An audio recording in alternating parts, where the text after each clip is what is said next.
받으리라. 아멘. 오늘 말씀 제목이 이렇습니다. 따라해 보겠습니다. 하나님의 밭, 하나님의 집. 하나님의 밭, 하나님의 집. 자, 고린도 교회 성도들은 아직 믿음이 연약했습니다. 그래서 바울은 신령한 자가 영적인 자가 되어야 하는데 아직도 육신에 속한 자라고 육적인 자라고 이야기하고 있습니다. 여러분, 우리는 육적인 자가 아니라 신령한 자, 즉 영적인 자가 되어야 합니다. 육신의 탐욕으로 충만한 자가 아니라 성령으로 충만한 자가 되어야 합니다. 육신에 속한 자, 육적인 자를 바울은 어린아이와 같은 자다, 이렇게 오늘 말씀을 이야기하고 있어요. 그래서 바울은 고린도 교회 성도들을 어린아이를 대함과 같이 대한다, 이런 말을 하고 있습니다. 2절 말씀 같이 한번 읽어보겠습니다. 시작. 내가 너희를 젖으로 먹이고 밥으로 양육하노니 이는 너희가 감당하지 못하였음이니라 지금도 못하노라.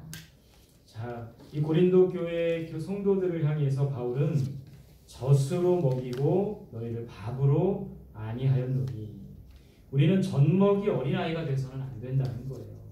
그리스도의 장성한 분량까지 자라야 합니다. 우리의 믿음은 연수가 계속되면서 점점 우리의 믿음은 성숙해져 가야 되는 거예요. 어린아이와 같은 신앙에 머물러 있으면 안 됩니다. 젖먹이에 머물러 있으면 안 되는 거예요.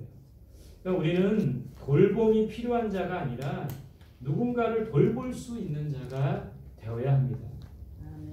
그래서 오늘 날마다 믿음이 자라야 하고 날마다 우리의 신앙이 성숙해야 되는 거예요. 그래서 젖만 먹는 것이 아니라 죽도 먹고 밥도 먹고 딱딱한 것도 먹을 수 있어야 한다는 거예요. 하나님의 말씀이 밥이라면 우리는 어떤 말씀이든지 먹을 수 있어야 합니다. 내가 좋아하는 말씀만, 복을 빌어주는 말씀만, 축복의 메시지만 들으면 안 됩니다. 때로는 나를 책망하고 나를 교훈하고 나에게 쓴 말씀도 받아서 먹을 수 있어야 한다는 거예요. 디모데후서 3장 16절부터 17절에 보면 모든 성경은 하나님의 감동으로 된 것으로 교훈과 책망과 바르게 함과 의로 교육하기에 유익하니 이는 하나님의 사람으로 온전하게 하며 모든 선한 일을 행할 능력을 갖추게 하려 함이라. 하나님의 말씀은 우리에게 복을 빌어주고 위로해주고 격려도 해주지만 그게 다가 아니라는 거예요. 때로는 우리에게 교훈도 주고 책망도 주고 바르게 하며 올바로 교육하게 하는 것이 바로 하나님의 말씀이라는 거예요. 성경은 우리를 하나님의 사람으로 온전하게 하며 모든 선한 일을 행할 능력을 갖추게 한다는 거예요. 온전한 사람이 되려면 칭찬만 들으면 안 됩니다. 좋은 말만 들으면 안 되는 거예요. 때론 이 말씀을 통해 우리가 책망도 받고 교육도 받고 교훈도 받고 이 말씀이 우리를 온전하게 할 수 있어야 된다는 거예요. 어린아이들과 같이 젖먹이들과 같이 그 수준에만 머물러 있으면 안 되는 거예요. 부드러운 음식만을 먹으려면 안 되는 겁니다. 우리 어린아이들 보면 자기 입맛에 맞는 것만 먹으려고 하잖아요. 뭐 햄이라든지 고기. 우리 어린아이들 중에 뭐 나물 좋아하는 사람 있습니까? 뭐 야채 좋아하는 사람 있습니까? 그러니까 우리들도 우리가 먹고 싶은 것만 먹고 좋은 것만 취해서는 안 되는 거예요. 때론 우리의 입에 써도 입에 쓴 약이 몸에 좋다고 그러잖아요. 하나님의 말씀도 마찬가지입니다. 때로는 쓰고 때로는 우리를 책망하고 때로는 우리에게 정신을 번쩍 들게 한다 할지라도 우리를 각성하게 하고 때로는 우리의 가슴을 찢으며 회개하게 하는 말씀이라 할지라도 그런 것을 받아들이는 그런 성숙한 신앙의 모습이 되어야 된다는 거예요. 젖먹이 수준에만 어린아이 수준에만 머물지 말고 우리의 믿음이 성숙했으면 좋겠어요. 우리가 예수 그리스도의 장성한 분량까지 자랐으면 좋겠습니다. 여기 모여있는 우리 모두가 신앙의 연수가 더하면 더할수록 우리의 믿음이 더욱 성숙할 수 있는 성숙한 그런 신앙인이 되시기를 간절히 소망합니다. 아멘. 오늘 바울이 고린도 교회 성도들을 아직도 어린아이와 같으며 육에 속한 자라고 한 근거가 뭡니까? 3절에 보면 아직도 시기와 분쟁이 그들 안에 있기 때문이라고 했어요. 그러니까 여전히 이 고린도 교회 성도들은 시기하고 질투하고 분쟁하고 다투고 팔을 나누고 당을 짓고 그런 모습들이 있는 거예요. 여러분, 우리의 믿음이 자라고 신앙이 성숙해지면 그런 사람은 시기하지 않습니다. 다투지 않은 미성숙한 사람들이 시기하고 다투는 거예요. 어느 교회에 산전수전 다 겪은 권사님이 있었어요. 우리 교회 우리 박성훈 권사님처럼 산전수전 다 겪은 권사님. 근데 어느 날 이제 젊은 집사님들이 권사님 한쪽편에 있었지만 남편에 대해서 막 불평하는 소리를 들은 거예요. 또 그 젊은 집사님들이 교회와 목회자들에 대해서 불평하는 것도 들었습니다. 또 심지어는 성도들을 막 험담하는 것을 들었어요. 권사님이 젊은 집사님들에게 그 이야기를 듣고 이런 말을 해줬다고 합니다. 사람 다 거기서 거기야. 다툴 것도 없고 시기할 것도 없고 불평할 것도 없어. 남편이 있는 것에 감사하고 교회가 있는 것에 감사하고 성도들이 있는 것에 감사해야 합니다. 이런 얘기를 해줬대요. 이 원사님은 일제강점기를 겪었고 6.25 전쟁을 겪었고 극심한 가난과 어려움을 다 겪으셨던 거예요. 그러면서 믿음이 자랐고 믿음이 성숙한 겁니다. 성숙한 믿음으로 보니 모든 것이 감사했다라는 것이죠. 여러분, 신앙이 성숙한다는 건 뭡니까? 성숙하다는 건 뭐예요? 어떤 사람이 성숙한 사람이에요? 남을 이해하는 폭이 넓은 사람. 너그러운 마음을 갖는 사람이 바로 성숙한 사람인 것이죠. 신앙이 성숙한다는 것도 마찬가지예요. 남을 이해하게 되고 너그러운 마음을 갖게 되고 하나님과 올바른 관계를 맺게 되는 것. 그게 바로 신앙의 성숙함이라는 것. 여전히 다투고 싸우고 당을 짓고 시기와 질투 속에 있는 고린도 교회 성도들은 아직도 어린아이와 같은 신앙이라는 거예요. 젖먹이에 불과하다는 겁니다. 육신에 속한 자라고 바울은 진단하고 있다는 거예요. 여러분, 이 바울이 말한 이 모습대로, 이 잣대로 우리 모습을 한번 봅시다. 우리들의 모습은 어떻습니까? 얼마나 우리가 그리스도 안에서 성숙하며 성장하고 있습니까? 우리 자신을 돌아보고 아직도 어려운 아이와 같은 모습이 있다면, 이기적이고 옹졸한 모습이 있다면 그 모습을 버리고 더욱 성숙한 신앙인으로 날마다 자라는 저와 여러분들이 되시기를 소망합니다. 아멘. 오늘 고린도 교회 성도들 중에 이렇게 말하는 사람들이 있었습니다. 나는 바울에게라, 나는 아볼로에게라. 그러니까 여전히 바울에게 속한 사람이 있었던 거고 아볼로에게 속한다라고 말하는 사람들이 있었던 거예요. 바울은 이런 자들에게 뭐라고 합니까? 5절에 보면 아볼로는 무엇이며 바울은 무엇이냐? 그들은 너희들을 믿음으로 인도한 일꾼에 불과하다. 여러분, 사람은 일꾼에 불과한 거예요. 바울이 아무리 놀라운 능력을 나타냈다 할지라도, 아볼로가 아무리 지식에 훌륭함이 있고 가르치기를 잘한다 할지라도 그들은 하나님의 일꾼에 불과한 거예요. 사람은 일꾼에 불과한 거예요. 자신에게 주어진 소임에 최선을 다하면 되는 겁니다. 아볼로와 바울 같은 사역자들은 이것을 잊지 말아야 돼요. 우리는 일꾼이다, 이것을 잊지 말아야 되는 거예요. 뿐만 아니라 바울과 아볼로 같은 사람을 따르고 그들에게 가르침을 받는 자들도 이것을 잊지 말아야 되는 거예요. 사람은 그저 일꾼일 뿐이라는 겁니다. 그런 마음으로 우리가 이 목회자들이나 가르치는 자들을 바라봐야 돼요. 사람은 하나님을 대신할 수가 없다는 거예요. 여러분, 어제 어떤 일이 있었냐면 우리 한국교회의 거목이며 한국교회의 성장에 큰 역할을 했던 조용기 목사님 아시죠? 순복음교회를 개척하고 이제 세운 조용기 목사님이 어제 별세를 하셨다고 합니다. 이분은 고등학교 2학년 때 폐결핵 3기 진단을 받았어요. 그래서 병원에서는 6개월만 살 수 있다는 시한부 선고를 받았다고 합니다. 삶의 궁지에 몰린 이 조용기 목사님이 누나 친구가 선물해준 성경을 읽고 예수님을 영접했대요.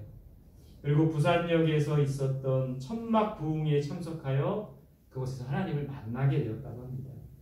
그 이후에 금식 기도를 하다가 환상 중에 예수님의 음성을 듣게 됩니다. 어떤 음성이었냐면 폐병을 치유해주면 평생 나의 종이 되겠느냐, 이런 예수님의 음성을 들은 거예요. 그래서 예, 그러겠습니다 대답을 한 거예요. 그래서 이 조용기 목사님이 폐결핵이 완치되었고 목사가 되어 삶을 바치기로 결심했다고 합니다. 그래서 조용기 목사님은 이제 서울로 올라와서 순복음 신학교에 입학을 했어요. 졸업 후에 서울 서대문구에 가정교회를 개척해서 가정에서 교회가 시작이 된 거예요. 처음에 그 교회에 5명이 참석하기로 했는데 2명이 안 와가지고 가족들 3명만 개척 예배를 드렸다고 합니다. 근데 이 조용기 목사님이 기적적으로 병이 고침받았잖아요. 그래서 많은 사람들에게 병 고침에 대한 설교를 하고 또 교회 안에 병든 사람이 낫는 기적이 일어난 거예요. 그러면서 3명이 참석한 교회가 3년 후에는 300명이 되었다고 합니다.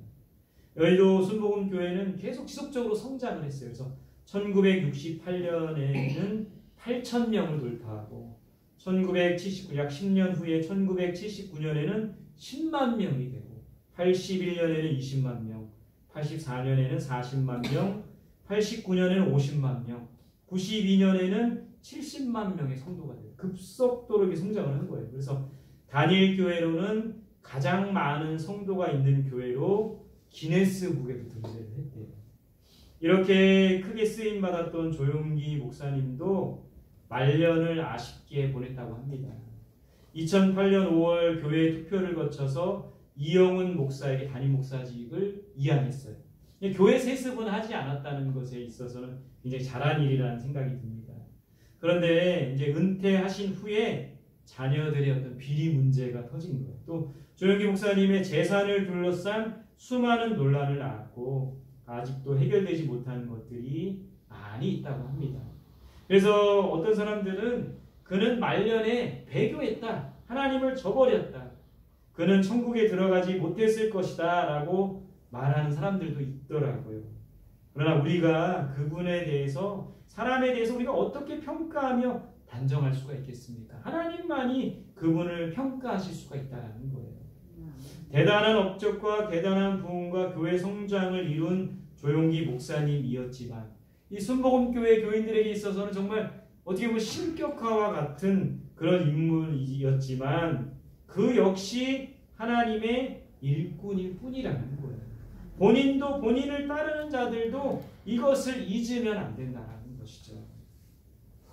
오늘 본문 6절 7절에 이런 말씀을 하고 있습니다. 같이 읽어볼게요. 시작.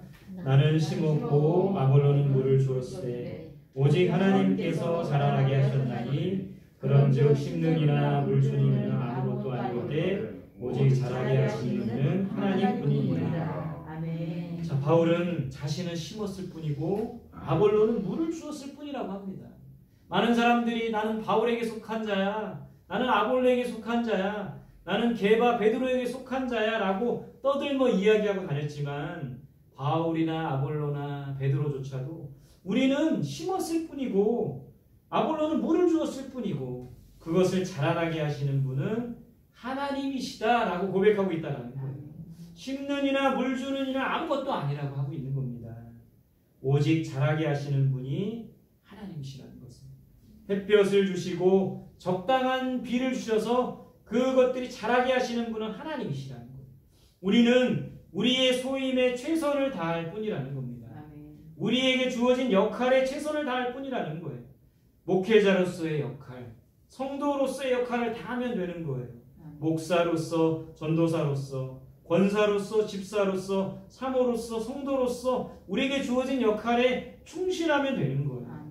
성도들의 마음속에 믿음이 자라게 하시는 분은 하나님이시라는 거예요.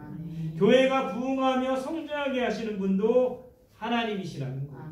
결코 사람이 하는 일이 아니라는 거예요. 그러므로 우리는 하나님께만 영광을 돌려야 하고 모든 것이 하나님의 은혜임을 기억해야 합니다. 하나님 앞에 설 때 우리는 이런 칭찬을 받았으면 좋겠어요.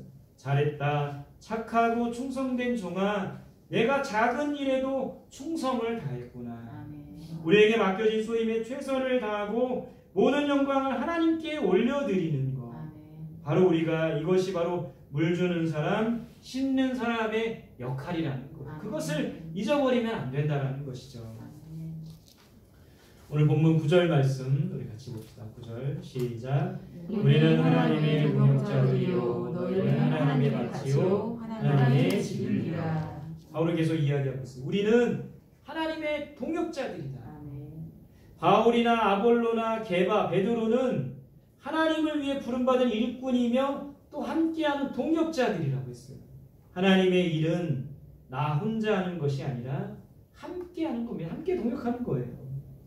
여러분, 이 성원교회를 세우는 일들도 목사님 혼자, 전도사님 혼자 하는 게 아니라 우리가 함께 동역하는 겁니다. 함께 동역해야 할 사람들끼리 싸우고 다투고 당을 지으면 되겠습니까? 바로 이것이 고린도 교회 성도들의 모습이라는 거예요. 우리는 한편이고 함께 일하는 동역자임을 잊지 말아야 돼요. 바울은 너희는 하나님의 밭이고, 고린도 교회 성도들을 말하는 거죠. 너희는 하나님의 밭이고 너희는 하나님의 집이다. 그러니까 성도들은 하나님의 밭이고 하나님의 집이라는 거예요. 교회는 하나님의 밭이고 하나님의 집이 되어야 하는 겁니다. 이것은 어떤 의미가 있는 겁니까? 여러분, 밭의 역할이 뭐고 집의 역할이 뭐예요? 이 밭과 하나님의 밭이고 하나님의 집이라고 했는데, 오늘 이 말씀의 의미를 우리가 생각해 보면서 우리가 성도로서 하나님의 밭이 되고 하나님의 집이 되는 게 어떤 삶인지, 이 교회가 하나님의 밭이 되고 하나님의 집이 되어야 하는데 그것은 어떤 모습인지 저와 여러분들이 좀 살펴보고 싶습니다. 먼저 밭에 하나님의 밭이라고 했는데, 밭은 뭐 하는 곳입니까? 농사 짓는 곳이죠.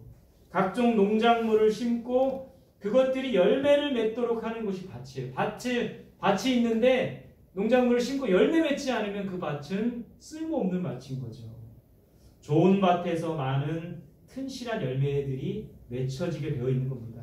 영적인 의미에서는 교회가 하나님의 밭이 되어서 많은 복음의 열매를 맺어야 돼요. 그러니까 이곳 우리 교회에서 우리 성도들이 해야 될 일이 뭐냐면 하나님의 밭이 되어서 많은 열매들이 맺혀지게 하는 거예요. 많은 열매들이. 많은 사람들에게 복음의 씨앗을 뿌리고 그 씨앗이 열매를 거둘 수 있게 해야 되는 게 바로 하나님의 밭으로서의 역할입니다. 그래서 교회는 열매를 맺는 공동체가 되어야 됩니다. 성도들은 열매 맺는 삶을 살아야 돼요. 어떤 열매를 맺어야 됩니까? 먼저는 복음의 열매를 맺어야 돼요. 복음의 씨를 뿌리고 그 복음이 열매 맺는 그런 하나님의 밭이 되어야 되는 것이죠. 또 어떤 열매를 맺어야 됩니까? 사랑의 열매, 기쁨의 열매, 화평의 열매, 성령의 9가지 열매를 이야기하고 있죠. 사랑과 희락과 화평과 오래 참음과 자비와 양성과 충성과 온유와 절제. 이런 교회 안에는 사랑이 가득해야 되고 기쁨이 넘쳐야 하며 화평이 가득해야 됩니다. 많은 사람들이 교회에 와서 하나님의 밭인 이 교회에 와서 복음을 듣고 생명을 얻어야 돼요. 뿐만 아니라 그들의 삶에 사랑과 기쁨과 평안과 은혜가 가득하도록 해야 되는 겁니다. 바로 이런 모습이 하나님의 밭으로서의 모습인 거예요. 여러분 주변에도 그런 분들이 있는데 텃밭을 가꾸는 분들이 많이 있죠. 저희 부모님도 텃밭을 가꾸시는데 거기에다가 고추도 심고 상추도 심고 파도 심고 고구마도 심고 옥수수도 심고 배추도 심고 무도 심고 어떤 해에는 우엉을 심었어요. 우엉. 와, 그 우엉을 뽑는데 장난이 아니더라고요. 네. 각종 채소를 심으시는데 정말 많이 심으세요. 근데 그것을 심으셔서 혼자 다 드시는 것이 아니라 이웃과 나눕니다. 형제들과 나눠요. 가족들과 나누시는 거예요. 이와 같이 우리는 하나님의 밭으로서 많은 열매를 맺어야 하고 그리고 그 열매를 우리끼리만 먹고 누리는 것이 아니라 그 열매를 나누어야 되는 거예요. 이웃들과 나누고 가난한 자들과 나누고 세계 곳곳에 있는 사람들과 나누어야 된다는 거예요. 그래서 교회는 나눔과 섬김의 공동체가 되어야 된다는 겁니다. 뿐만 아니라 성도도 그런 삶을 살아야 되는 거예요. 하나님의 밭인 우리들은 하나님의 밭인 이 교회는 열매를 많이 맺어야 돼요. 복음의 열매를 맺고 사랑의 열매, 기쁨의 열매, 또 화평의 열매, 성령의 9가지 열매를 많이 맺어야 합니다. 그리고 그 맺은 것을 우리끼리만 먹고 누릴 것이 아니라 나눠야 됩니다. 나눠줘야 되는 거예요. 나눌 때 기쁨이 크잖아요. 여러분 텃밭 하는 사람들 보면 다 자기 혼자 다 먹으려고 그거 다 먹지도 못합니다. 그것을 기르고 상추를 각종 채소를 고추를 토마토를 길러서 혼자 못 먹게 되면 어떻게 됩니까? 다 썩어서 버리게 되잖아요. 그렇죠? 우리 하나님의 바친 우리 성도들이 우리 교회가 많은 열매들을 맺고 우리끼리만 갖고 있으면 다 썩어서 없어질 수 있는 거예요. 나누어야 되는 것이죠. 그래서 교회는 나눔과 섬김의 공동체가 되어야 하고 성도는 바로 이런 삶을 살아야 되는 겁니다. 이게 바로 하나님의 밭으로서의 모습이라는 거예요. 두 번째, 뭐가 되어야 됩니까? 하나님의 집이 되어야 되는 거죠. 집의 역할은 뭡니까? 여러분 집에서 하는 일이 뭐예요? 빨래하고 청소하고 우리 엄마들은 집이 쉬는 곳이 아니라 누가 그러더라고요. 집은 쉬는 곳이 아니라고. 네. 무엇보다 집은 근데 쉬는 곳이 돼야 된다는 거예요. 집은 쉼과 안식을 주어야 됩니다. 집은 편안함과 안락함을 주어야 돼요. 하루 종일 밖에서 힘들고 치열하게 살다가 집에 오면 편안함과 안락함을 누릴 수 있어야 되는 것이죠.